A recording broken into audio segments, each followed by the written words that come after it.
Hello everyone!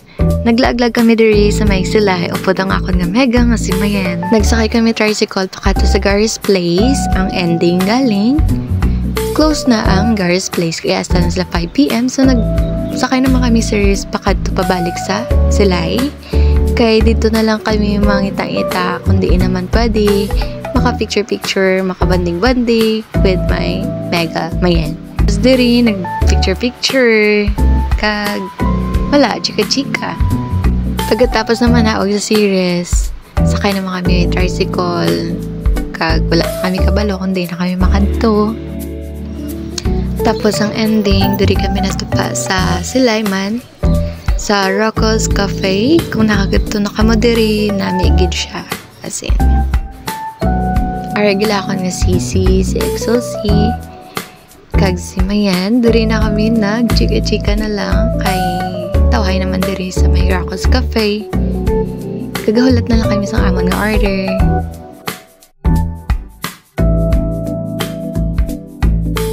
Aragili amon manager si Jim Motovlog, si Mark. Kag natapos na kami dito sa Rocco's Cafe, nagkadto na kami gali diri sa may plaza sang Silay. Kag kanami sa ilang fountain. Ma-amaze ka sang ilang fountain.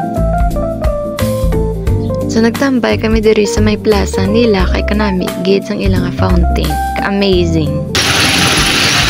Ano ka nami?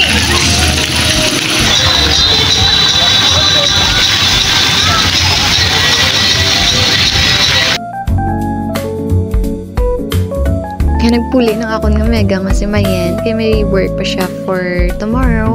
Nagpuli na kami. Kag naghapit kami diri sa may Mega World. Kag diri gali sa Mega World, tawhay gid siya. Kay may free kanta pa. Kag ma-enjoy ka gid. Upod mo friends.